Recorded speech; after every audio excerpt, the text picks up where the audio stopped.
हम गा दे अवलाल, क्या बात है।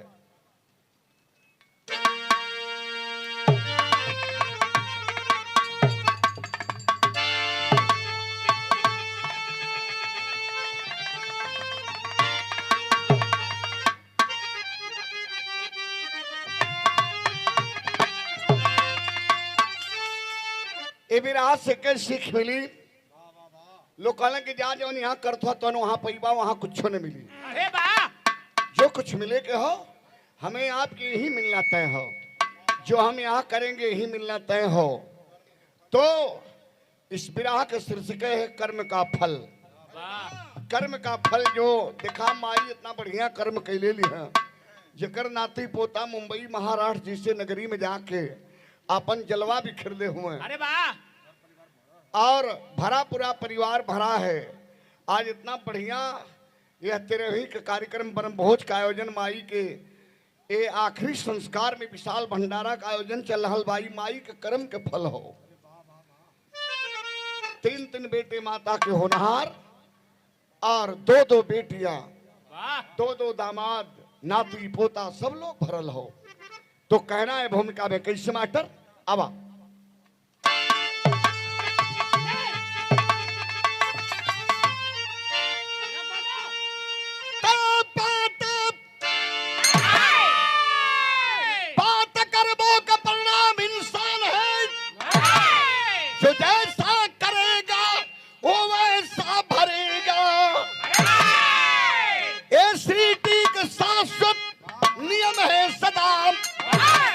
जो न टारे किसी को कभी भी टरेगा, मिला पांडवों को जब वनवास था द्वारिका में, कन्हैया बड़े शांत थे। आया ये सुस्थामा घर मन में लिए, घर में ही बने उसके सिद्धांत थे।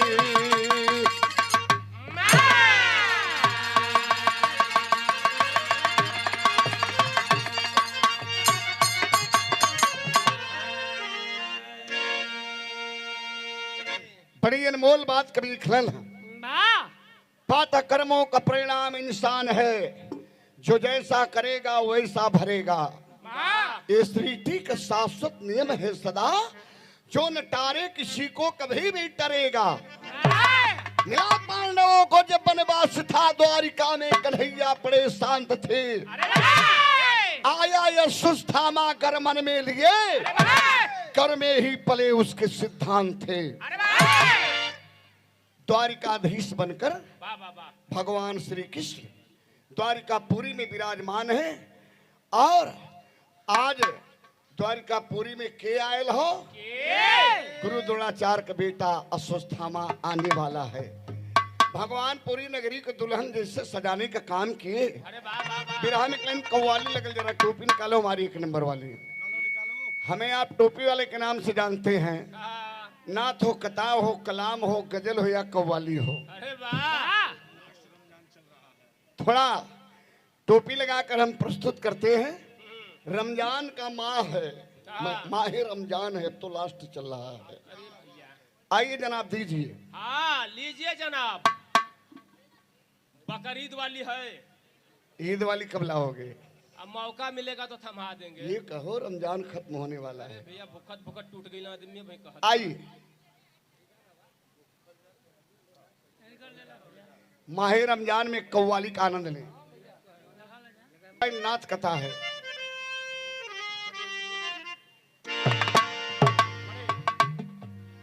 बड़े बुजुर्गों का मैं एहतराम करता हूँ, मेरा वसूल है पहले सलाम करता हूँ। देते हैं दुआएं और बढ़ाते हैं मर्तबा, फिर बाद में बैठकर बड़े अदब से उनसे कलाम करते हैं। आइए जनाब, अस्सलाम वालेकुम। वालेकुम सलाम। खैरियत? खैरियत है जनाब। सुकून से हैं? बिल्कुल। आदाब? वाह, पूरा दाब की। गलत अल्फाज नहीं बोलने का।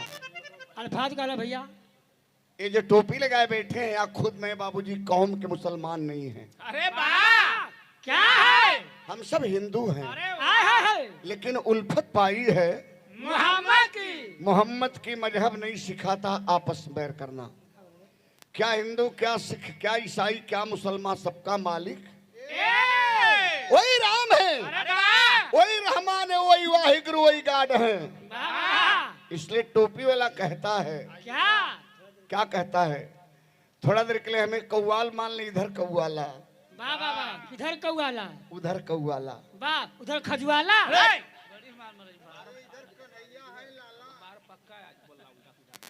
ये कन्हैया लाला हैं। और आपके हरकत पे इन्होंने रोजा तोड़ दिया, अभी जल पी लिया।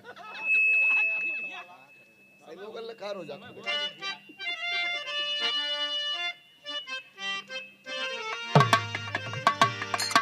मैं मांगता हूँ क्या मांगते हैं?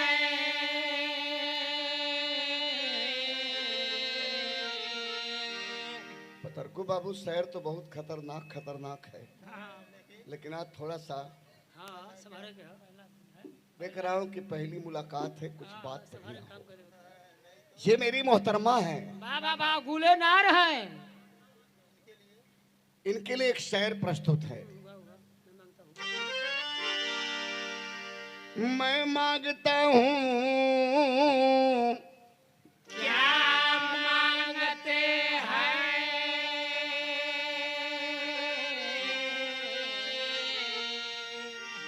हम हाथ जोड़ रहे हैं, हमारे पार्टी वाले, हमारी टेरी मत भरो आप लोग। काहे भैया यही का पैसा दलाब ना देबा का? पैसा तो बराबर देंगे, लेकिन ये हमारा निजी मैटर है, नई नई मुलाकात है, इसमें आप लोग इंटरफेयर ना करें। अब हम शेर पढ़ रहे हैं, आप लोग पीछे से कर रहे हैं, ठीक नहीं है। मैं मांगता हूँ, मैं मांगता हूँ तो ये नहीं देती हैं। इनको दे देना चाहिए। पहले धैर्य रखिए। मैं मांगता हूँ तो नहीं देती है, जवाब मेरे सवाल का, जवाब मेरे सवाल का, और देते हैं तो खड़ा हो जाता है। वाह यही गलत करता है जनाब, खड़ा नहीं होना चाहिए। पहले धैर्य रखो, देते हैं तो खड़ा हो जाता है। रोम रोम मेरे जज्बात का दिल करता है, क्या करता है?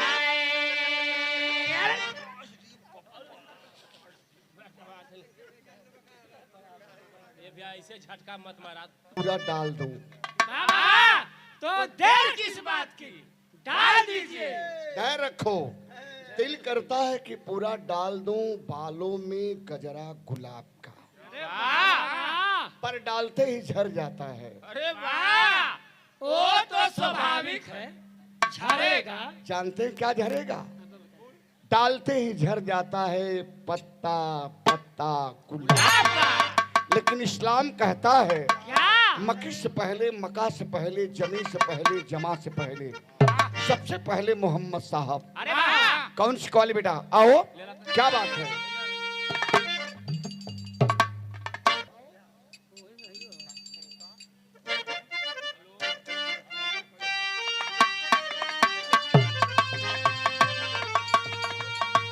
एक खुशी, तोहरे खुशी में हमार खुशी हो। भैया तो एक न्योता है तो के कहा, अखिया से ले ला प्यार की, अखिया से ले ला प्यार की, न्योता ये खुशी,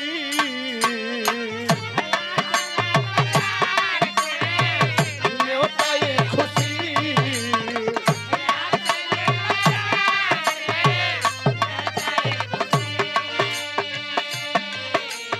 तोहरा के मान लेली दिल का देवता ये खुशी।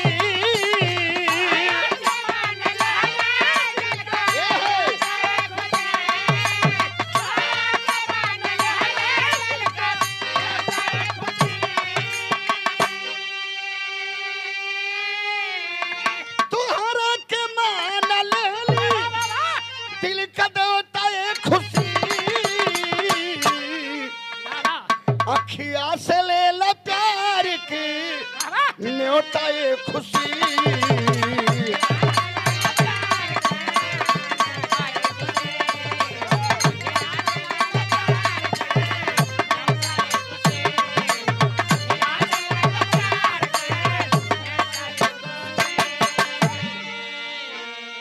एक कव्वाली रहल, लेकिन बिरहा में मतलब ना मिले तो बहुत बढ़िया भले बजाओ थो, ओकर बात अलग है, लेकिन मतलब हमन के मिलत ना है, रिटर्निंग नहीं मिला है आपसे। खाली खाए खाए खाए। वाह वाह वाह, तोहार कलर कब बदली? तो पागल हुआ। काला को काला न समझो, काला सब में आला है। काली पुतली काला सुरमा, वो माय डियर आंख में रहने वाला है। अरे वाह, बाहरे माय डार्लिंग बा। अब तो बिरहा जगत में हमें लोग रजनीकांत भी कहते हैं। क्या कहना है, आइए दाता।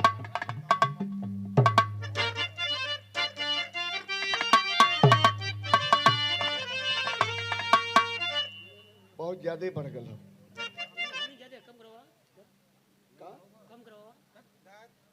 आइए ला ठोका।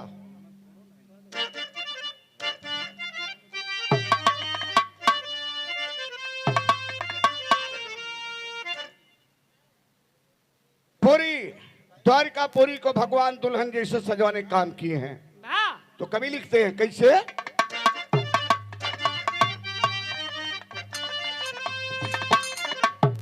अरे स्वागत में दौड़ बेटा की, स्वागत में दौड़ बेटा की, नगरी सजल रहल।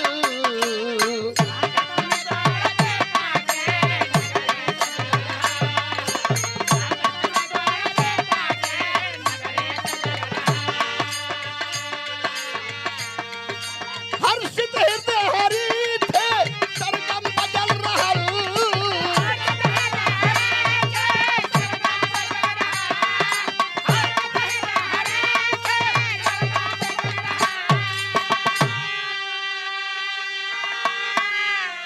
हर्षित हृदय हरि थे, सरगम बजल रहल।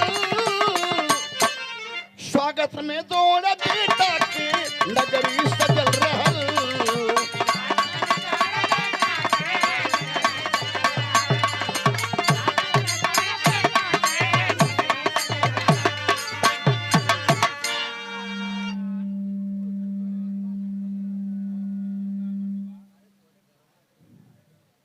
दिल को भैया पुनः 50 रुपया पुरस्कार प्रदान कैलन है। भैया के प्रणाम, लेकिन कहानी की शुरुआत हो गई। तनी गौर करेंगे, गुरु द्रोणाचार्य का बेटा सुस्थामा 10 मिनट के बिरहा हो और बड़ा शानदार बिरहा हो। गुरु द्रोणाचार्य का बेटा सुस्थामा कहाँ पहुंचा है? द्वारिकापुरी में। तो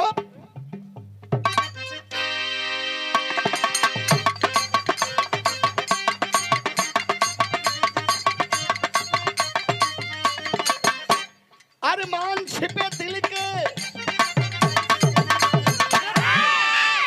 अरमान छिपे दिल के, अधरों पे चाहे आना। मिलता न कोई, मिलता न जोड़, सुत को कोई वहां बहाना। रजनी गुजर गई है। वाह वाह, रजनी भैया भैया। रजनी मने रात होला, एक रजनीगंधा गुटका होला, एक रजनीगंधा अगरबत्ती, एक रजनीगंधा गायिका है मोहनिया बिहार का। अरे वाह, वो नहीं के समझना है, वो नहीं के समझना है ना, तो समझाला कदा कि वो रजनीगंधा नहीं, रजनी माने रात का बात कभी लिखले हुए। अच्छा अच्छा, बात है कैसे, रजनी गुजर गई है करवट बदल बदल के, अनुरोध होते दौड़ी बोला बचन मचल के। प्रमात्र मेरा माधव स्वीकार कीजिए, बदले में हमको अपना यह चक्र दीजिए। अश्वत्थामा पहुंचा भगवान कन्हैया के पास, कहा कि हई हमार ब्रह्मास्त्र ले ला, एकरे बदले में आपन चक्र हमके दे दा। भगवान कन्हैया चौनिया मुस्कान लेके एगो बात कहला, बिरहा में तर्ज बड़ी खूबसूरत लगल। माई का आशीर्वाद लगे, तीनों भैया लोग तीनों भाभी लोग ऐसे ही फूलत फलत रहे, बढ़िया हाल रोजगार चलत रहे, परिवार बढ़िया बनल रहे। ये हमारी शुभकामना इस मौके पे है। लेकिन बाबूजी गौर करी हैं भैया, आवा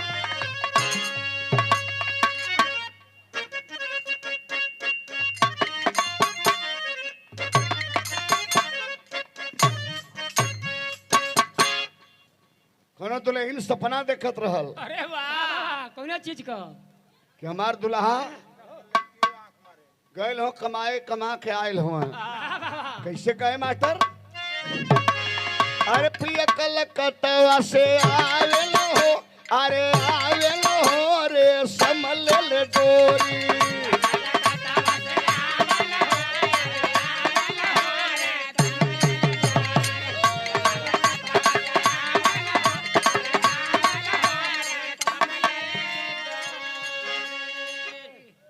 हमरे छोटा भाई चली बात तो लोग आवेली आपकी कुआना पे, अरे कुआना पे आइलिन पनिहारी न हो, पनिहारी न हो कुआना उमड़ा दियावे।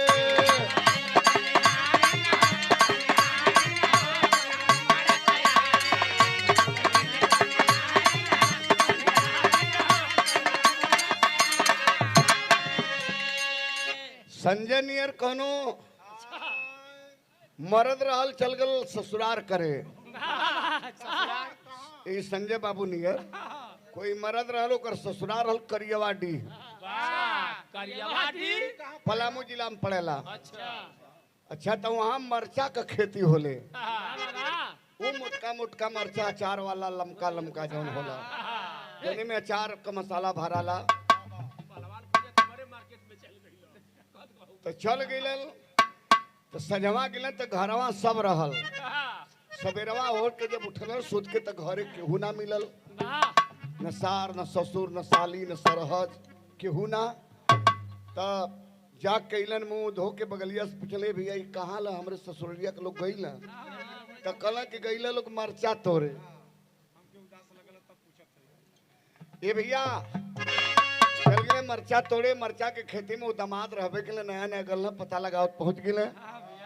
तो वहां गए तो उनकर सार एगो बड़ा रहल मनचला टाइप का। तो सरवा कहले ए जीजा जीजू अइला तो ठीक है, आवा आवा बैठ के मरचा तोड़ा। कहला मरचा तोड़ा? हमहू मरचा तोड़ी? कहला हाँ तोड़ा। तनी मैं सैने रही तई तो जिंदगी में कबो मरचा तोड़ले ना रहल। ये खाली ढोल बजोले बिरहा गोले ता वो तोड़ले दो चार बार तोड़ले तब पेड़वा ऊपर जाए, मरचवा के पेड़वा कबर जाए नहीं डढ़िए टूट जाए। तो वो जो सार रहल संजय का मालूम हो का कहे का ए जीजा ए जीजा का हो? जीजा हुआ हमार जीजा हुआ बताओ वही मुहे मुहे मारा दो तीन थप्पड़ और शुद्ध निकले के बाद। अरे उस सरवा का ए जीजा सुना करे भाई जब हमसे मरचा ना टूटत हो तो बताइबा तब ना। तो वो बतावत रहल का कहे का कैसे के अरे कैसे के मरचा तोड़ाई हो, तोड़ाई हो सारी ऐसे ऐसे तोड़ाई हो सारी ऐसे।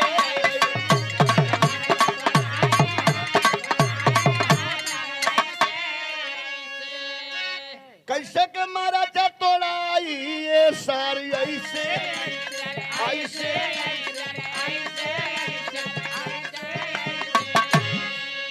मरचा तोड़ कर ओकर बिया निकाल गल, अबन मसाला भर जाइए तब मरचा वाला अचार हो जाइए। कैसे के मरचा तोड़ाई सारी ऐसे।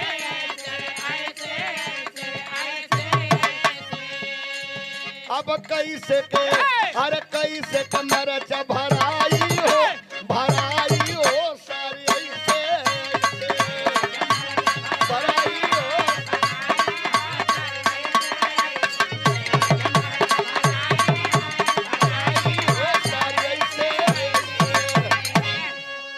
गीत रहे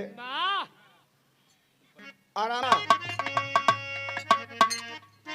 भगवान कन्हैया हंसे लगले हंस के कहना सुस्थामा के समझावत हुआ वाह फिर हाँ बड़ा सरदार मैं बताया कि कर्म का फल। अरे वाह राजेंद्र भैया राम जन्म खुशी यादव हमरे संजय बाबू जे भी कर्म जौन करी यहाँ ओके फल ही मिलना तय हो। अरे वाह माई के कर्म रहो कि तीन तीन बेटे बड़े होनहार लाल हैं जो आज इतना इतना बढ़िया विशाल भंडारा और कार्यक्रम करा रहे हैं। तो अखी अपने पे भले अपने पे नहीं भरोसा हो तक दूसरे पे करना।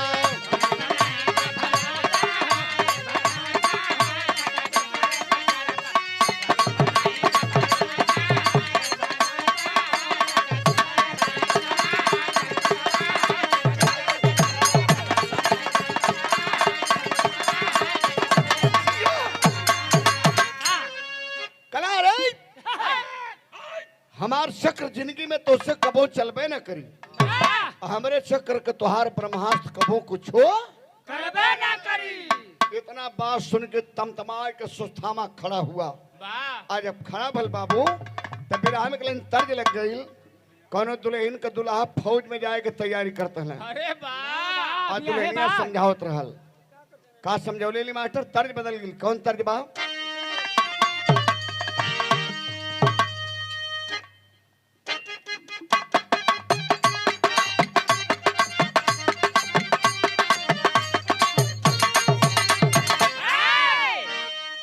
लाइटिया जलावेला कोनो नया आदमी हो का? अच्छा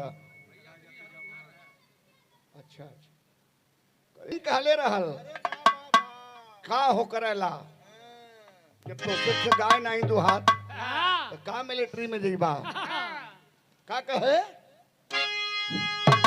अरे हमारे बाला मुआ का पातर कमरी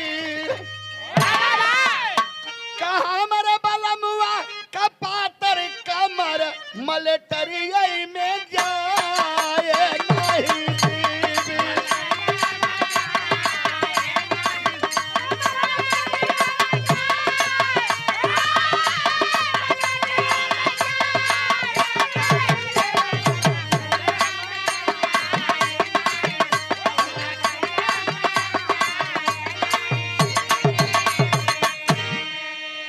तमा करके सुस्थामा खड़ा हुआ और आवाज दिया रे कन्हैया तो के अपने चक्र पर घमंड हो गए। तो हमार बात सुना का कहे मास्टर?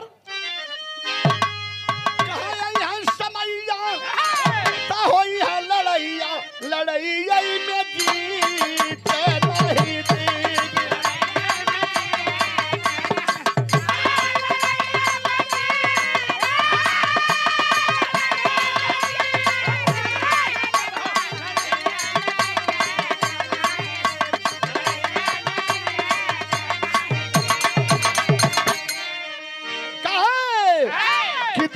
चक्रवा तोहर तकतिया ब्रह्मास्त्रवा के दिखाई दिया वकतिया।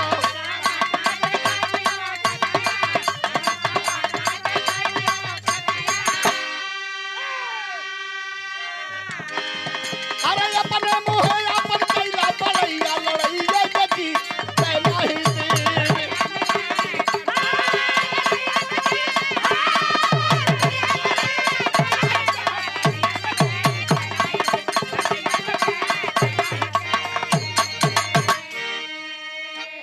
भगवान कन्हैया कले कि ठीक है समैया खुद बताई तो के कले काहे घबरात हुआ तो समय जरूर बताई।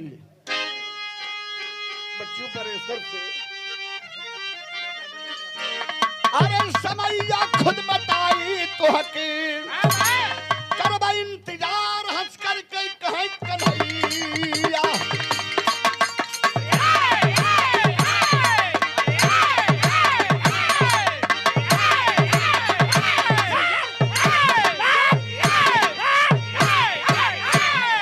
बहुत अच्छे करबे इंतजार हंस करके कहे कन्हैया समैया खुद बताई तो के।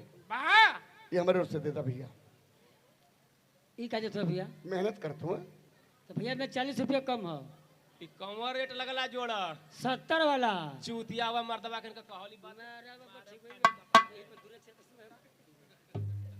तोरे नजर में वो दारू पियल है वो नूरी ये सब पूरा घी के काम करते भैया। पप्पू भैया से मिला बगलिए में हो लेके बेल का खड़ा मिला? समैया खुद बताई तो के करबे इंतजार हंस करके कहे कन्हैया। और समय जब पलटा खेले बाबू तो भारत के भूखंड पर क्या हुआ फिर हमें उतर लगी ब्रिजा भार का बेटा आओ देता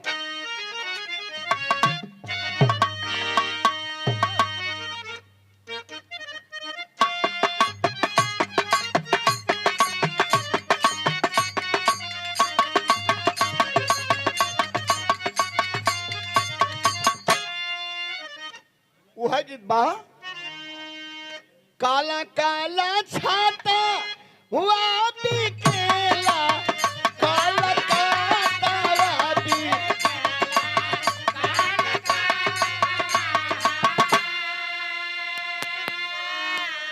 नाथुनी बिकैले डूमा रावण हो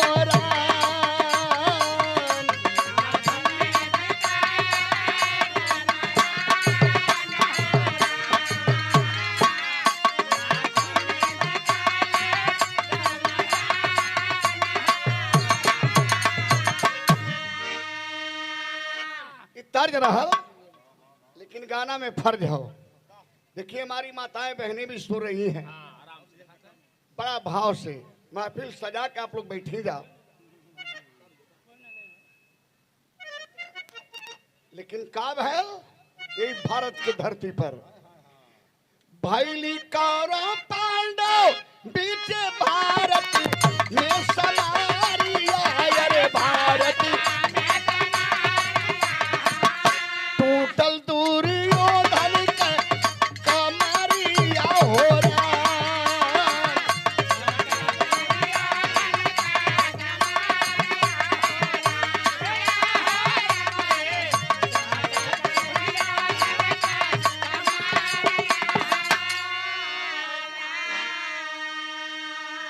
निन्यानवे बेटे मारे गए कौरव दल के अकेला दुर्योधन बचा था तो समझ गया कि हमारे 99 भाई मार दिए गए तब हम भी मारे जाएंगे। तो दुर्योधन एक जल थंब मंत्र जानता रहा उसी मंत्र को पढ़ा और एक तालाब में घुस गया पीछे की तरफ ऐसे वाह वाह वाह पीछे कहाँ में तो घुसल ए बदे कि कोई देखा तो समझे कि तालाब में से कोई बाहर निकला। वाह वाह लेकिन बाबू गौर करेंगे वही तालाब के पास अश्वत्थामा पहुंचा और कहा निकलने भाई दुर्योधन बोल मैं तेरी क्या मदद कर सकता हूँ। तेरे गदा के टंकार से काल भी दिशा बदल देता रहा और तू जल में छिपकर जी रहा है। निकल बोल मैं तेरी क्या मदद करूं। कहा कि अगर मदद करना चाहता है तो तलवार उठा ले जा पांचों पांडवों का सर काट के लिया। उठा लिया तलवार चल दिया अश्वत्थामा दुर्योधन की बात सुनकर कैसे बेटा आओ पहुंचाया अश्वत्थामा पांचों पांडव के बखारी आए रे पांडव के बखारी आओ कटले पांचों बचवन के मौरिया हो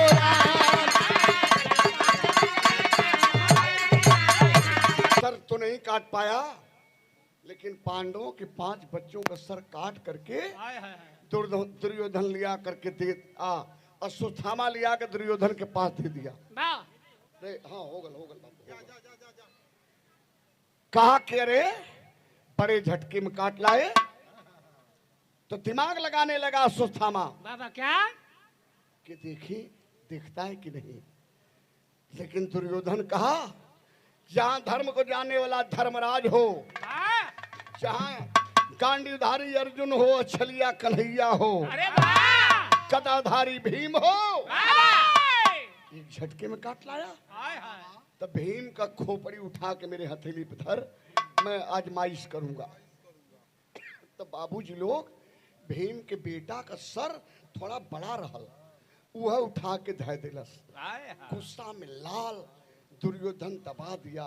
तब भीम को खोपड़ी रहत तब बजर कर रहत, लेकिन भीम के बेटे का रहा बाबूजी। आज प्लास्टिक के गेदा जिसन पिचुक गल, गुद्दी छटक गई, लगा हाय हाय करने। उधर खेमा में द्रौपदी रो रही थी, 5 बच्चों का धड़ लेकर सर नहीं है। तब भगवान कन्हैया कहे कि धर्मराज, ये गुरु का बेटा जो सुस्थामा, यही आप लोगों के बेटों का सर काट ले गया। धर्मराज कहे भाई भीम जाओ, हमें जिंदा चाहिए गुरु का बेटा सुस्थामा। अरे वाह!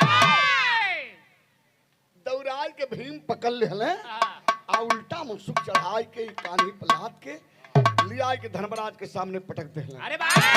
तो जौने गुरु के बेटा के धर्मराज छाती से लगावे, आज मुहवा के मोड़ दे। विरह में वो गीत लग गई। जब दुआरी पर बारात लगैले, द्वार पूजा होला त माता बहिन लोग गावेली। वाह वाह वाह! ये माता बहिन लोग के गीत बा। वाह! हमरे घरे, आपके घरे, सबके घरे गावल जाला। कोनो सास बड़ा धर्म संकट में रहली, अरे वाह! वो कहे बजे उनके घरे का दुआरी छोटा रहल, दामाद तन लम्हा रहला, वाह! लम्हा! लंबा रहला।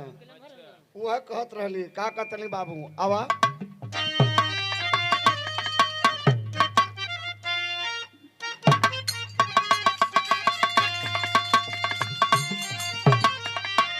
छोटी मुखी घर की दुआरी,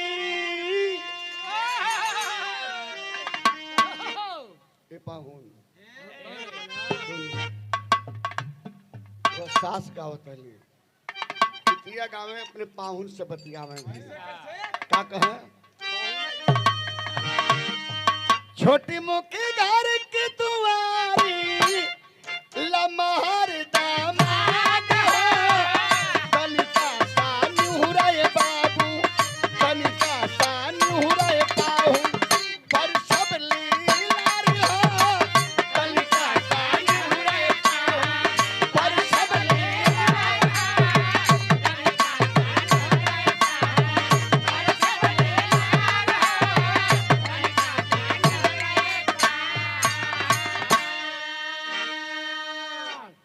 अच्छा तो यही के कहीं से ढरका देबा तो सुहाग गीत हो जाले। अरे वाह! परछन गीत से रह ऐसे घुमा दे हो जाई ऐसे, ऐसे तो सुहाग गीत हो जाई। कैसे बाबू?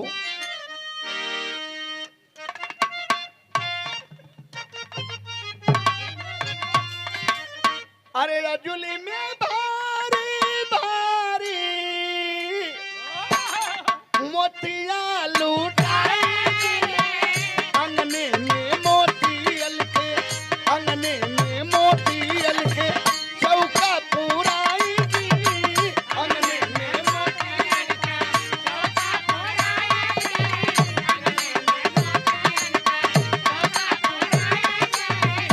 के चौका पुराई जी, ये कुल गीत शिव चर्चा में गाय के संजय बाबू नचावे लगे। बड़ी पैसा ना देखा हुआ बाबू बताओ था नेताजी कि बड़ा रुपया कमात है आजकल। ये कुल गीत हमन गावत है तो हमन के कोई ना देते, लेकिन संजय तक कह के ले ले वाला घरे में से देदा गुरु बहना, देदा गुरु बहना, जागा महादेव, जागा महादेव, देदा गुरु बहिना, जागा महादेव। हमन का गुरु बहिना लोग नहीं सुनत है। खैर बात वहां रहल हमार, तरी गौर करी है। आज जौन बा धर्मराज और सुस्थामा से मुहवा के मोड़ देले। आज जब मुहवा मोड़ले तो कभी लिखत हो कैसे बेटा? आओ। धर्मराजा महाराजा मुहा मोड़ी लाला जी, कहलन कान्हैया रे, कहलन कान्हैया नी, कलमा खमरिया दी,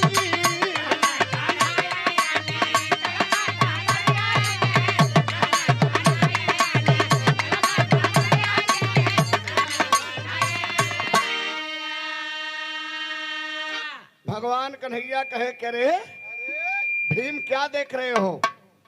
यही अश्वत्थामा है ना, तुम लोग के बेटों का सर काट करके ले गया। धड़ लेकर द्रौपदी रो रही है। ये काम करो, हमें आदेश कर रहे हैं। इसके फेंटा में वह तलवार पड़ी है जिस तलवार से तुम लोगों के बच्चों का सर काट लिया। वह तलवार निकाल लो और इसकी खोपड़ी खोल दो। जब खोपड़ी खोलोगे तो इसके माथ पे एक मणि निकलेगी। उस मणि को निकाल कर हमें दे दो। भीम कैलन का बाबू रहल पट कैद लोगों के चीत।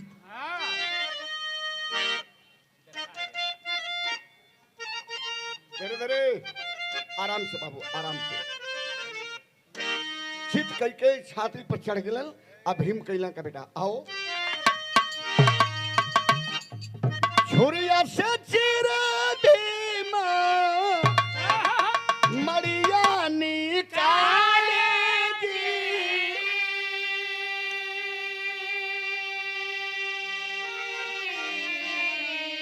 गड्ढा होई गया स्वसी थामा के भाले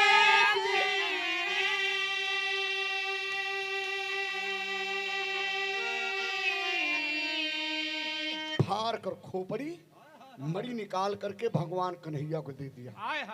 तो भगवान कन्हैया कहे कि भीम अब इसका हाथ पैर छोड़ दो। आज जब छूटल हाथ पैर तो वैसे अश्वत्थामा मड़ीहीन तड़पे जैसे पानी से बहरे मछली तड़पैले। कल रे कन्हैया परसों पहले तेरे मेरे बीच में एक वादा हुआ था कि तू अपने चक्र की ताकत दिखाएगा, मैं अपने ब्रह्मास्त्र की ताकत दिखाऊंगा। भगवान कन्हैया कलन के दिखाओ। अरे हम हैं 5 के 5 महारथी हैं, दिखाओ। कहा कि देखो 5 को तो काट डाला राज को, लेकिन एक बचा है और एक को तुम्हारे आंख के सामने मारेंगे। दम है तो रोक लो। बाबूजी चला दिया ब्रह्मास्त्र। कहाँ चलाया तनी गौर करी है। उत्तराखंड भवा पे वह बनवा प्रहार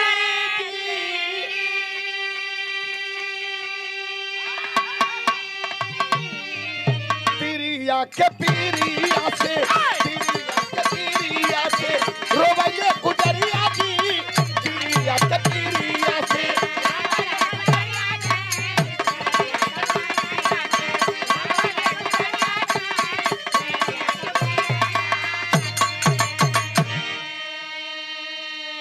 उत्तरा गर्भवती रही और उसके गर्भ पे ब्रह्मास्त्र चला दिया।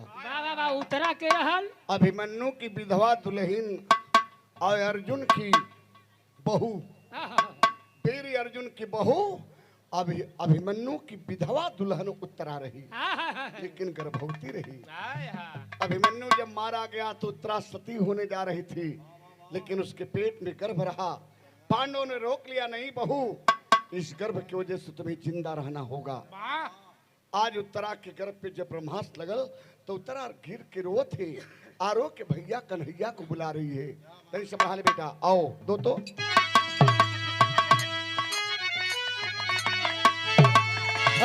उत्तरा वही पंच कहानी पानी चली जाई। लाख बचावा आवा है सुखदानी पानी चल जाई।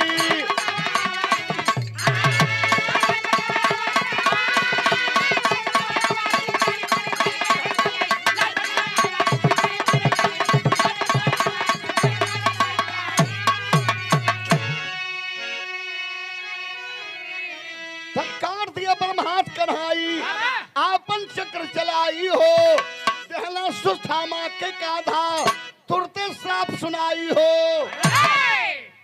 भगवान चक्र चला करके उत्तरा के गर्भ पे लगा, ब्रह्मास्त्र को काट दिए बाबूजी जरूर, लेकिन उत्तरा के गर्भ में जो बच्चा रहा वह मर गया। उत्तरा के गर्भ में जो बच्चा रहा वह मर गया। आज जब ब्रह्मास्त्र कटल तो सुस्थामा तिखे भागत है।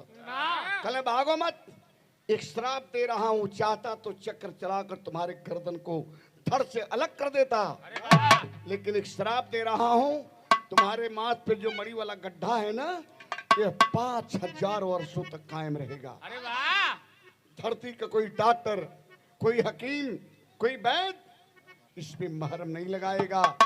भारत के भूखंड पे तू भटकता रहेगा, लोगों से अपने जख्म पे महरम मांगता रहेगा, लेकिन कोई महरम देने वाला तुझे नहीं मिलेगा।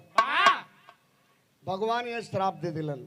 लेकिन अश्वत्थामा के गर्भवा में जो बच्चा मर गल हो, उस गर्भ पे शक्ति की परीक्षण हुआ।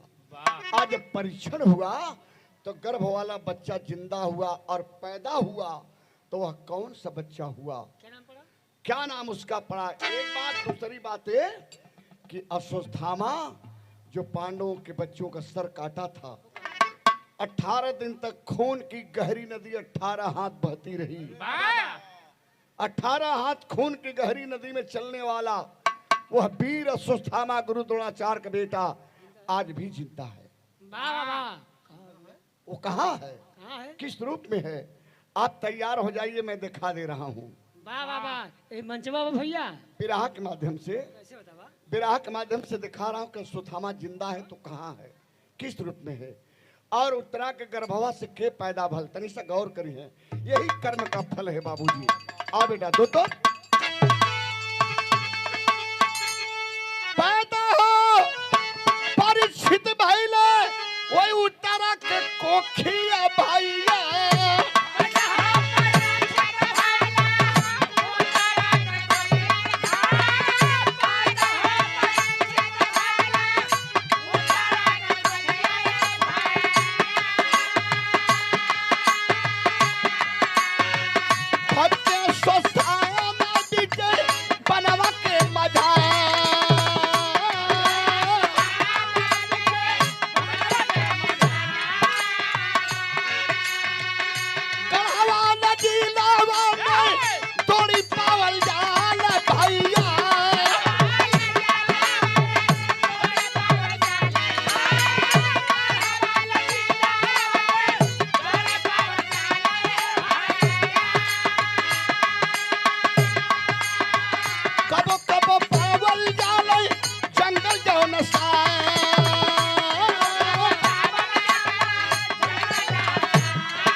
हमारी पूजा योग्य माताएं, सम्मान योग्य बहनें और हमारे पिता तुल्य बुजुर्ग जितने लोग दर्शक दीर्घा में बैठे हैं, सभी लोग हम कलाकारों के मुकद्दर के मालिक हैं। बिरहा केवल आपके मनोरंजन का साधन नहीं हुआ करता है, बिरहा कुछ न कुछ आपको देता है। विचार करिएगा, जो अश्वत्थामा के माथ की मणि निकलवा लिए भगवान कन्हैया द्वापर युग में, वही मणि आज कल युग में कोहिनूर है। कोहिनूर हीरा के रूप में वह मणि मानी गई, सामंतक मणि जो कोहिनूर हीरा के रूप में आज भारत में पाई जाती है। लेकिन बाबूजी लोग, उत्तरा के गर्भ से जो बच्चा पैदा हुआ परीक्षित, उसी का नाम परीक्षित पड़ा। अश्वत्थामा हिमालय के तराई में गढ़वाल जिले के अंतर्गत एक जौनसार नाम का जंगल है। उस जंगल के बीचों बीच एक गांव बसा है, जिस गांव का नाम है नागथाप, जहां नागों की खेती होती है। अरे वाह, वहाँ का लोग नाग खाना का भैया? ना नाग पैदा करते हैं, बदल देते हैं लिया करके। शंकरगढ़ में, पश्चिम बंगाल में नाग लोग दे देते हैं, यहाँ से आटा गेहूं चावल दाल ले जाते हैं। वहाँ केवल नागों की ही खेती होती है। उस गांव का नाम है नागथाप। उसी गांव में एक जितारू नाम का वैद्य, बड़ा अंतरराष्ट्रीय पैमाने का वैद्य, उस वैद्य के पास आज भी भोर में भिनसार में बाबा जाते हैं और कहते हैं कि वैद्य बाबा, इस पे कोई महरम तो लगा दो, इस जख्म पे कोई महरम तो लगा दो। जितारू वैद्य का जवाब होता है कि ना ना ना ना ना ना, ये तो साक्षात परमात्मा का श्राप है। आज भी ये पहली गवाही रही, और दूसरी गवाही में कभी लिखत हुए अपने करने का फल के भोगेला। तनि से बढ़ा ले बेटा, बिरहा पिरान को आखिरी पैमाने पर लिखल गया।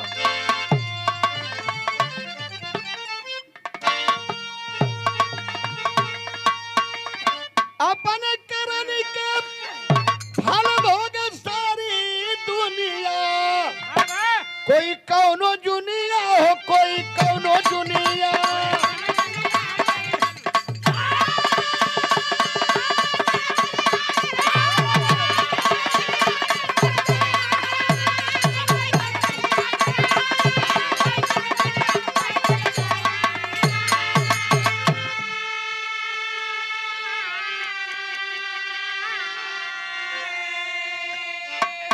अपने करनी के फल भोगे सारी दुनिया, कोई कौनो जुनिया बाबू, कोई कौनो जुनिया। देहरादून के डिप्टी कलेक्टर की गवाही, अब हिंद तक भटकेला वह दौड़ी बल कराही।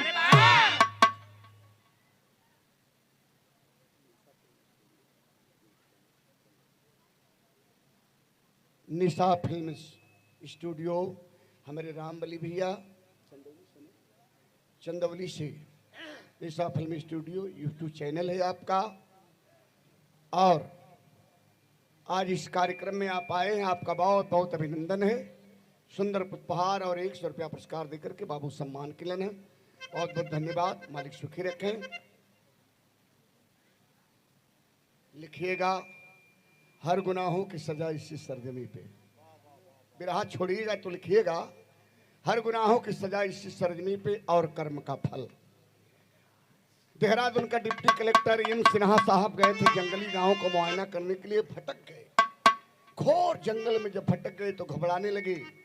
एक आवाज आने लगी उनके गाड़ी के सामने से, घबराओ नहीं, आओ आओ, रास्ता मिल जाएगा। आवाज बढ़ती गई और गाड़ी चलती गई। कुछ दूरी पे जाने पे एक संपर्क मार्ग दिखाई दिया। उस संपर्क मार्ग पे जब डिप्टी कलेक्टर की गाड़ी पहुंची तो कलेक्टर ने कहा, गाड़ी को रोक दो।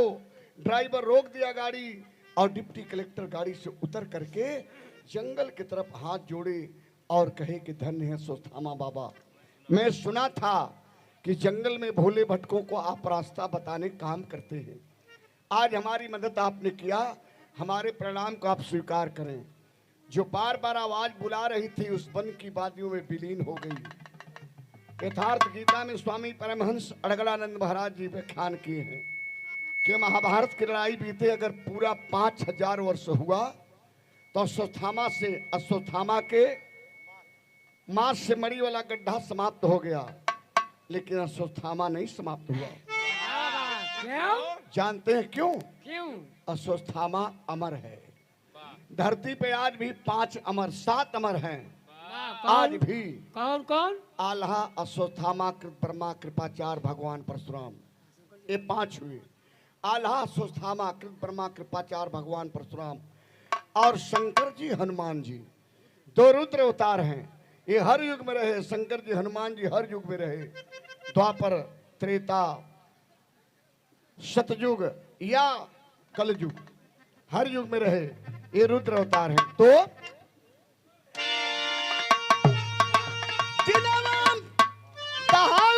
विद्वान गुनिया, कोई कौनो जुनिया हो, कोई कौनो जुनिया।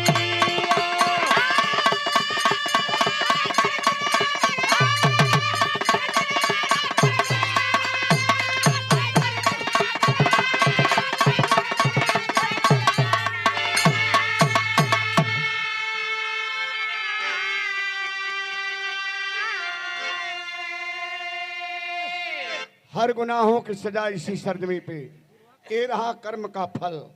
तो आखिरी में कहना कैसे मास्टर? गुरुजी मोहम्मद राम शोक सिंह शिवदन की बानी कथन कर हरिद्वार संगम्बिका जी सलामी।